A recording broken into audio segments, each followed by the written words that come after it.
Welcome to Car-Free Conversation. This is a podcast where we talk about making the most of St. Pete without the use of a car. I'm Dominico. And I'm Saumitra. And today with us is Nicole Roberts. Hi, Nicole. Hi, thanks for having me. Yeah, it's so wonderful to have you on this side of the microphone. Usually, Nicole's worked with us a lot, and she's always the behind-the-scenes woman.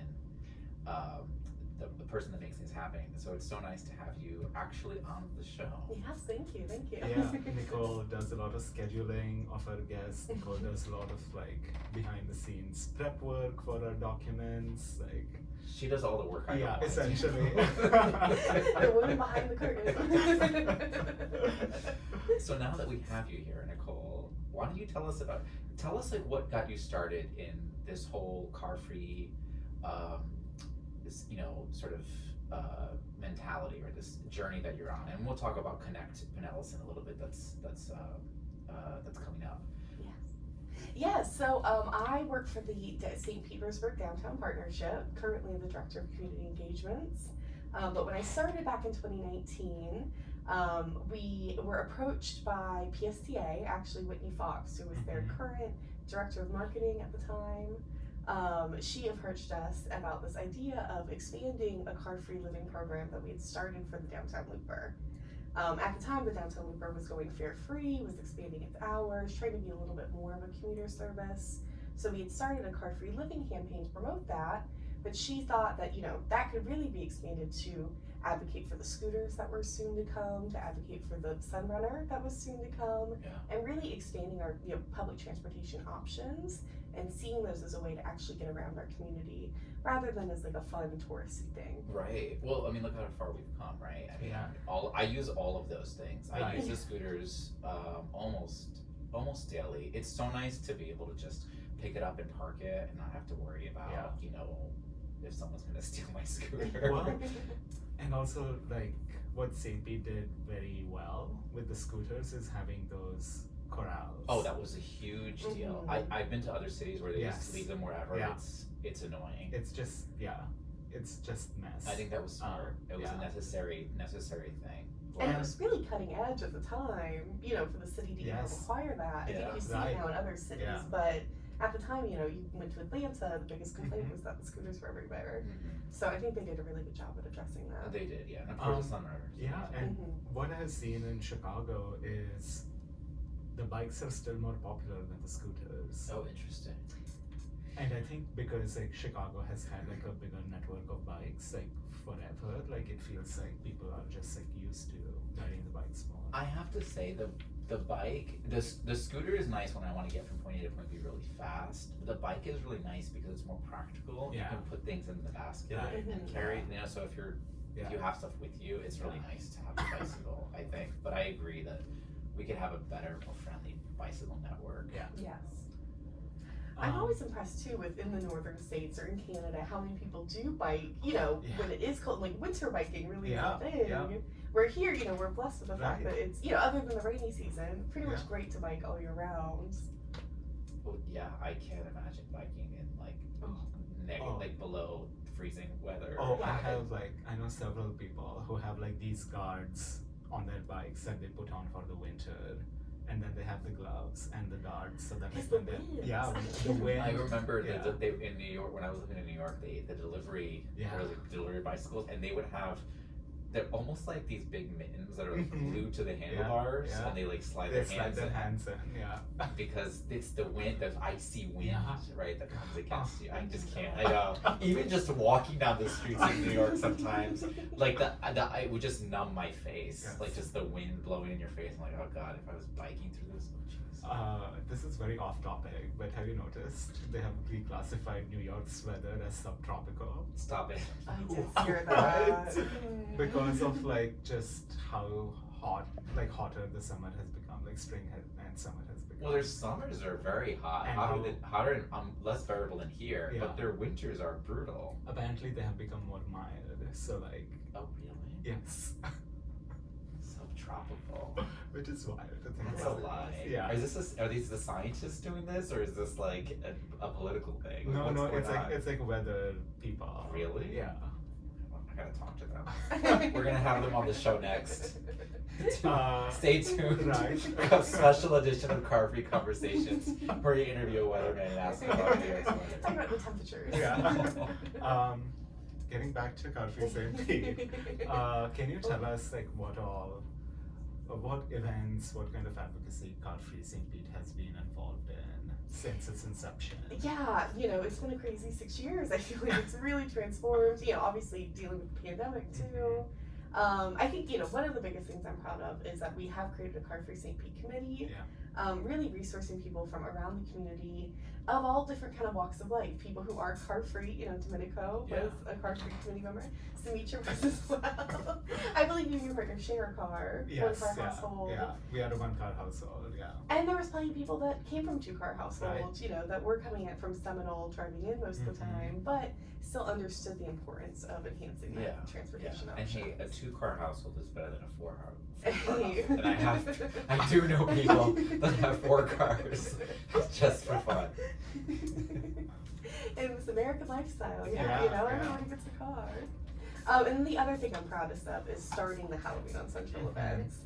Thankfully, our friends at the Edge District and Central District have kept that tradition going, but really proud of the fact that, we showed the community what Central Avenue really could look like car-free, proved that, 50,000 people can get there, and now that number is upward of 100,000 people every year. That is actually a huge feat, because everybody talks about Halloween on Central, and it really started as a way to show people what a street could look like, right? Why don't you talk a little bit more about the intention of that specifically, because I think that's really fascinating. Yeah, it was something that, we had Open Street St. Pete in the past, and they had closed down Central Avenue on occasions, but it really moved more towards the waterfront. Right.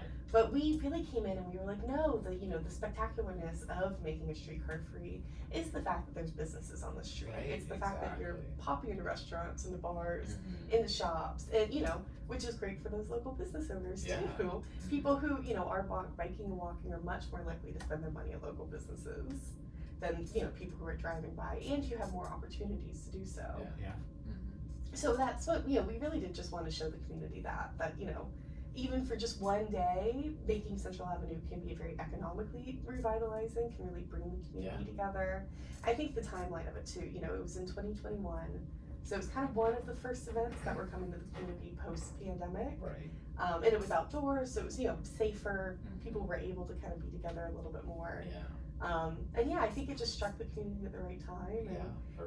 It's perfect. I mean, even today, it's something that everybody looks forward to. So. And I think it's really started that conversation in the culture. I think much more people are saying, hey, I'd love to see Central Avenue car free, even if it's for one day, a month, on the weekends. I think it's really brought that conversation to the forefront. I would totally vote for a once a month car free Central situation. Yeah. And I think since COVID, people have also realized that they need more kind of community, and just being able to be outside together is so important. I know there are several streets in other cities where they close them for COVID, kind of to facilitate outdoor activities, and people like them so much that now they have just kept them closed, and no one is they're no, actually this is great. This is better. Yeah. Well, I want to touch on that connectivity, because I think that's a big reason why I like taking public transportation. Yes. I'm a big bus rider. It's hot. I don't really. I like biking, but it's hot most of the year. But I talk to so many more people on the bus when I'm going to work than I would if I was in my car by myself. And I think it really does open up that opportunity to create that community connection. And you run into tourists, you can tell them you can tell where they're going, or by their conversations, you can participate in conversation if you want to. There is you feel like you're a part of something bigger than yourself, right? On a public transit. It does, it does kind of feel like old Americana, right? You're meeting people from all walks of Yes. life and in a common space, and I feel like we kind of lost that, I think, through the car. Bring back the meet cute, Yeah. Casual connection. I also love when I'm on a crowded bus or a crowded train, and I spot a friend kind of far away, and then we are just waving at each other, or I text them to be just saw you on the train or like saw you on the bus, and it was like so lovely. Yeah. It is not, I mean, that's what they say really makes community. It's the sort of the happenstance meeting of, you know, consistent meeting of people, you know, and then you start to create relationships. Yeah. So, yeah. Speaking of community and connections, what is Connect Pinellas? I have connections. Yeah, right. What a segue. No, so we're very excited to move forward with Card Free St. Pete. We decided a while back that we have been operating really as an initiative of the Downtown Partnership, but we think we could really expand our work, especially to focus on Pinellas countywide, if we establish a new nonprofit. So that's happening under the name Connect Pinellas. So it's really, you know, the same heart of Card Free St. Pete. We still want to be doing events that encourage people to try going card free. We still want to bring advocates together and kind of give them information on how they can make an impact and, you know, in the transit world locally. But, you know, we really want to do it on a larger scale, connecting with partners all across Pinellas and not so focused on downtown St. Pete like we have been over the last few years. Yeah, I think that makes sense. I think regional transportation is really important. I mean, I'm biased to making St. Pete as, you know, pedestrian friendly and bicycle friendly and, you know, all the friendly modes of transportation as it can be, but I do get that regional transportation is important. I think particularly with like affordable housing, Yes. you know, at this point you have to have a regional, you know, transportation system to kind of address that housing affordability and make sure people are able to get to the employment centers, you know, without the use of the car. Yeah. And you know, just taking into account kind of education as well, like there are SPC campuses, like not just in St. Pete, there is one in Clearwater, there is one in Seminole, there is one in Tarpon Springs. And like imagine if you could get to your college if you lived in St. Pete and let's say your class was at the Tarpon Springs campus. Right. It is not the easiest to get to Tarpon, and it would be nice. I mean, there's so many, you know, we have so many really beautiful small municipalities in Pinellas County. Like, it would be nice to be able to go to like the Luca Radner Museum to see Saumitra's work. You know, which was just a little plug for Saumitra there. His work was at the Luca Radner Museum. I just went and saw it the other day. Yes. That artist is very exciting. But it is hard to get up that way. I mean, without a car, right? I'm car free. It is hard to get up to Tarpon Springs. WU is also an amazing place. So I think these are good, important conversations to have. So I'm glad Connect Pinellas is helping to fill that gap in education. And is there going to be some advocacy? Yes, and really kind of facilitating advocacy. You know, as a 501c, we do have to limit our advocacy efforts, but we're right now working on a transit advocates guide to really put the tools in people's hands. So, you know what best is needed in your community, you know, what bus stops are needed, what bike lanes are needed. So we really want to work on giving people the information so that they know who they can talk to kind of make those things happen.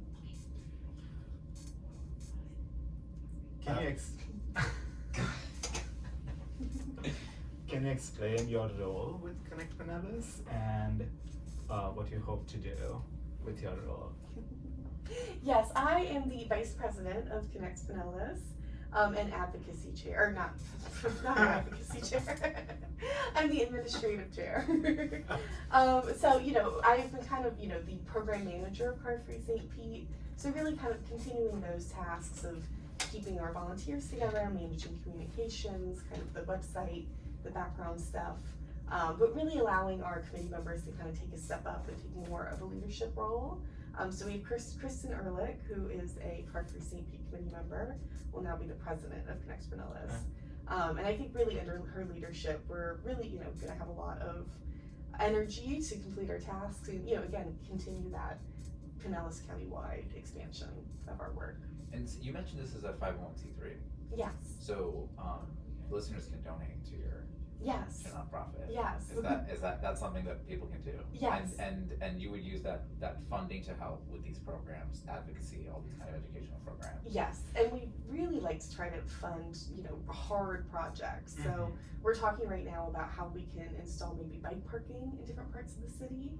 and fund that collectively, working with the city and PSCA to put it in strategic locations. But, you know, we really want to raise money for, you know, hard tactical improvements to our city that, you know, the city might not be able to fund themselves. Right, for whatever reason. Is there a place where people can go yet to, I know it's still a young organization, is there a place where people can go to get more information or possibly become a donor or member or whatnot? Yeah, so we do have connectpinellas.org. Okay. If you do forget and you write carfreestpete.com, it'll get you to the same place. But yes, our Connect Pinellas website will be up and running by the time this episode is out. And we'll have more information there on how you can participate, donation information, and also, you know, information on that Transit Advocates Guide. So if you're interested in learning more about what you can do in your community, I definitely encourage you to check out the website. Can you tell us the website again?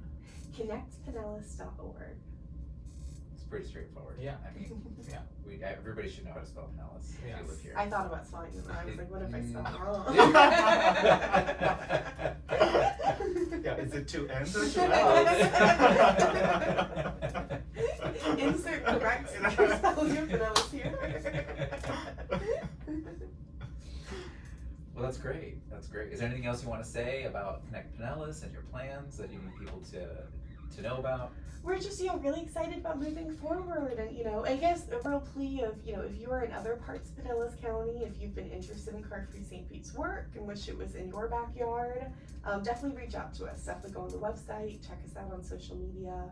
We'd love to connect with you and see how we can expand our work into your backyard. Connect. See that key word. It would be nice if you had a representative from each of the municipalities Yeah. be part Yes. of the organization somehow, right? Yes.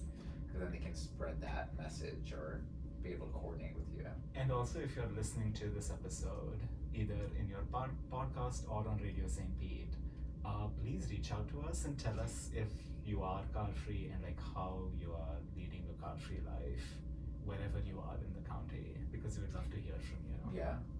Because it's funny because I'm car free, and when I tell people that, they're just like, their brains explode. They're like, how do you do that? And I'm like, it's, you know, once you've sort of gotten used to adjust to that lifestyle, it's really a no-brainer. It's not hard. So it would be interesting to hear how people do that in some of in the different towns, right? Because everybody has different resources, right? So yeah. Well, it has been wonderful having you on this show, on this episode of Car Free Conversations. We are all looking forward to seeing what Connect Pinellas has for us in store. And stay tuned to, we'll be talking with other members of Connect Pinellas as well in other episodes.